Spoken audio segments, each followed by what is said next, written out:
Well, let's get a few questions here. I have the Cult of Cornette Facebook group as well as the CornyDriveThru at gmail.com questions. This question was sent via the Cult of Cornette by Zach Williams, the Facebook group that is. Does Jim have a particular wrestling hotel story that stands out above the rest? A wrestling hotel story. Now, those two worlds can intersect in a variety of different ways. Where the wrestling matches at the hotel, the wrestlers were staying at the hotel, the wrestlers were wrestling someone at the hotel. I'm trying to figure out which way to approach this thing. I mean, there's the stories of I wasn't there at this point in time, but Andre the Giant falling asleep on drunk on a couch in the lobby of the hotel and them not being able to move him. So they just put like a piano cover over the top of him and roped him off till he got up the next day. What's the craziest night you ever had in a hotel, going from town to town? Hey, wait a minute now. Hold up once again. Not involving just hookers showed up and they were, I killed them with my special magical crack and I made Frankenhooker. No, like I so now we know who wrote that script. I tried not to have any insane incidents of the wrestling variety at the hotels that I stayed at, but there was that time we told a story. I came down in the lobby of the Doubletree there in Orlando, and Dutch Mantel was talking to the cops because they had come talking about Johnny Devine, who made the other. I just listened to this clip the other day, actually. Yeah, made the other hotel desk clerk cry because he was yelling at her or some shit. It depended. The thing about hotels and the boys is in the territory days, it could be a blessing or a curse because what you wanted to find a hotel in all the towns that you regularly went to that would give the boys a rate. If, the guys are coming in, they're going to get 10, 12, 14 rooms or whatever at a time. And also if the manager was, cool, then you could get late checkout, right? Because usually you had to check out of a hotel at noon. Well, what if you're at the goddamn building that night? You got to be there at 6:30, 7 o'clock. What are you going to do all day? So the regular hotels would give late checkouts to the boys, or, just say you're with Crockett Promotions or World Class Wrestling or whatever. But then invariably, the boys would then turn around and fuck it up. You find a place that gives you a rate, has a good restaurant, a late checkout, whatever the fuck. And some of the guys would do whatever the boys do. And, then you'd have to go around finding other places. So that used to be a thing when you went to a new territory. Every time you went to one of the towns for the first time, you asked the guys, where the fuck, where do we stay? And where's the rate?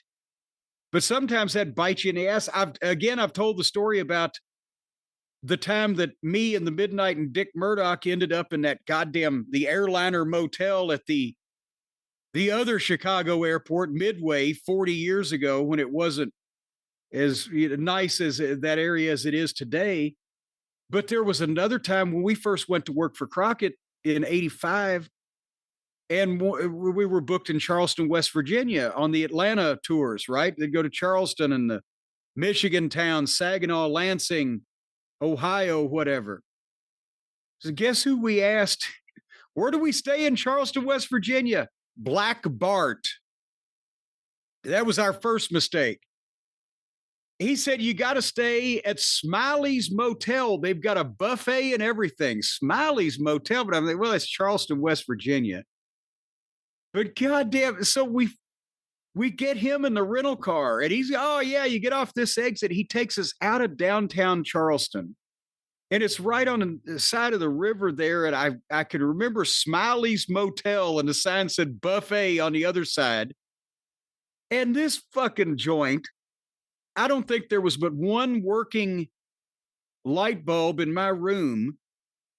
And we got there too late to go to the buffet. And by the time that the goddamn matches were over and we got back there, the buffet was closed. So the buffet was a non-entity, as I recall. But all night, there was somebody, not the boys, in the next room to me, arguing.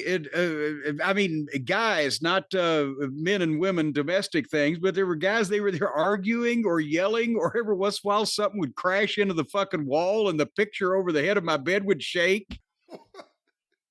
And I'm like, what the fuck? So never take hotel recommendations from Black Bart.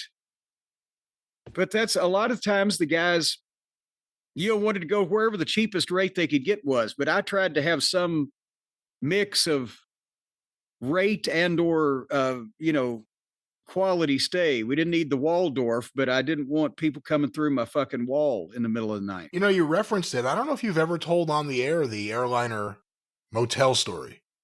Oh, God, I know I have. But just in case I haven't, and it'll probably be better in the next question anyway. Real briefly, we're on Crockett's plane, coming from somewhere to Chicago, where we're going to be at the UIC Pavilion the next afternoon. And we had all made hotel reservations in Chicago, but what we didn't know, and I think what they changed at the last minute, was that they weren't going to O'Hare Airport, they were going to Midway. And now everybody realizes they don't have no rental car, they don't have no goddamn hotel room at Midway Airport in Chicago when we're going to land at 3:00 in the morning on a Saturday night, Sunday morning. And the pilots, as they usually did, start radioing ahead what we're going to need, X cabs or taxi, whatever. But there's nobody there. Again, this is 40 years ago at Midway Airport. It wasn't a big a fucking deal then. And there was nobody there that had rental cars or that could rent cars. And they were trying to call cabs. But when we landed there, they said, well, we can't get any cabs to come over here at this time of night in this neighborhood. What the fuck? They got one cab for 14 guys. So everybody was going in groups of, I think, like you get 4 in a cab or whatever. So they found rooms available, and it's at the Airliner Motel. Okay, haven't heard of that chain, but they hold the rooms, right? So me, Bobby Eaton, Stan Lane, Dick Murdoch, last ones to get the trip over in the cab. And we get there. And it is, I mean, the neon sign still says air conditioned. And this is 1988. And it's the Bates Motel. There's a guy behind the fucking desk. And as we're checking in, he said, I got the 4 rooms left. He said, now, one room, the heat doesn't work. And it's wintertime. But I said, I'll take that when I don't like the heat in the hotel room anyway. And he said, well, one of them doesn't have the goddamn lock on the outside of the door. No, how was it? The door won't lock from the outside, but you can bolt it from the inside. And Stan Lane ended up with that one somehow. And then Bobby got the room where the bed hadn't been made up yet, but the guy said, I can get you some sheets. And he rings the bell, ding, ding, ding, ding. And out comes another guy in pajamas that looked like he had just got through with shock treatments at a fucking psychiatric hospital in the 50s. And he's carrying the sheets. And he said, you want me to make your bed for you? And Bobby said, I'll do it, but just give me the sheets. So again, we go upstairs and we're on different floors. There's like 3 or 4 floors. This thing, it's an old motel from the 50s. And it's got the neon sign also has an outline of a plane, and it's a goddamn propeller plane. That's how long this thing's been there. So I go up to my floor, and as I get off the elevator, I look and it's a long hallway, and there's like the fucking ceiling lights are bzz, bzz. Every once in a while, one will go out. It's like a horror movie. As I'm walking down the hall, I hear TVs going on in the rooms. And I get to my room and I open a door and I shut it and lock it behind me. And I look in this entire hotel room. There's a bed, a table, and a lamp next to the bed, a small table with a fucking 18-inch black and white television, sitting on that and a fucking chair over in the corner. And I'm thinking, I don't want to take my shoes off and step on his carpet. And the bathroom looked like, I don't know, a fucking Symbionese liberation camp fucking prison bathroom. So we're hungry. I told the guy, as soon as I put my bags in the room, I'll call you, Bobby, and we're gonna get, there's a White Castle next door. So I sit down on the bed and I look at the fucking phone. And it's still a desk phone, like, you know, the receiver that you could hang up. Back in those days, it's a table phone, but there's no dial on it, Brian. There's no dial. And where normally you remember the old hotel room phones would have a red light, like they'd light the light up if you had a message. Yeah. There's no fucking light. It's a hole in the phone. There's no light there. And I pick it up and there's no dial tone. And I'm like, well, great. Now I've got to call home at that point. I was going to call, you know, the boys were going to go to White Castle. So I'm sitting there looking at this phone like, what do I do now? And suddenly the phone rings. And I'm thinking, oh, fuck. It's from beyond the grave, right? And I answered, I said, hello. And it's Bobby. He said, Corn? I said, Bob? He said, I'm scared. I said, what the fuck? He'd walked into his room and he had 3 beds in his room and they were all 3 different sizes and different makes of bed. And so I said, how did you get me on his phone? I thought the phone was dead. He said, no, Bobby had stayed in a number of cheap motels in his life. It was the deal. You had to pick it up and the guy would answer at the desk.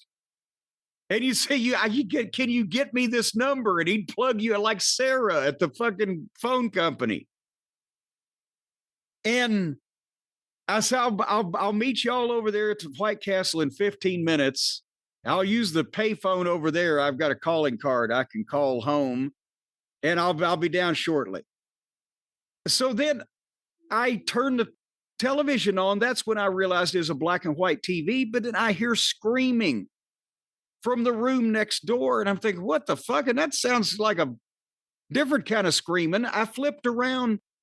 You got one Chicago channel, and then all the rest of the channels were black and white porn. And you had to sync up the screaming to the room and the one in the room next to you, or elsewise it conflicted. So we go over there to the White Castle where I see Paul Jones sitting there. And the first thing when I walk in, because now Baron Paul Jones has lived in the Carolinas for years and years, they don't have White Castle. So he's sitting there, he looks up at me, he says, I don't know. I don't think the food's any good. I said, no, it's White Castle, Paul. It's supposed to taste like that. So we eat and we go back to the goddamn hotel and go back to our rooms. And now found out when Stan went into his room, the one you couldn't lock from the outside, he didn't know whether somebody might be squatting in there or not. So he kind of opened the door and kicked it open and went into the kung fu stance like, yeah. So Stan's in a room, he's bolted the door and he's shoved one of the tables over against the door because it won't fucking lock. It just got the bolt on it. Bobby's in a room with the 3 bears beds and he's nervous about being in there. I'm watching the black and white porn while I didn't take my clothes off because I didn't want to sit on anything naked all night. And we just got to make it till 11 o'clock the next day. We're going to fucking leave and go to the pavilion. So after not really sleeping at all and going through all of this, we get down to the lobby the next day and we're all sitting there. We're sleepy. We're tired. And we're feeling grody and the whole thing. And there comes Murdoch whistling and fucking happy and sets his bag. How'd y'all sleep, boys? And we're like, we just sleep in all this fucking hovel we were in. He's, oh, me and Rhodes, we checked into a hotel one night. Next morning when we woke up, we had 4 inches of snow on top of us. Because they had both gone to sleep with their heads out the window when they were puking. But yeah, the Airliner Motel at Chicago Midway Airport. If it's still there, I highly recommend it. Was that the scariest hotel or motel you ever stayed at? Yes, that's the worst thing that the worst hotel that I've ever, I think, I've been in a few other, the Alamo Plaza in Shreveport, you had to get the building on the left. If you got the one on the right, you couldn't turn the lights off at night because you'd be joined by visitors. But the one on the left was good, and they gave the boys usually the ones on the left. I think it was $20 in 1984 for the Alamo, and they let the boys Nikolai Volkov and Crusher Darso, and who the fuck else was it? It might have been Jerry Gray. I can't remember. But there was a room over the front office that you just went right up the stairs, and it had 3 beds in it. So they would get the 3 beds and they'd split. It was $7 each. But there you go. Well, that certainly ended the story with some hotel fear, I guess, in one way.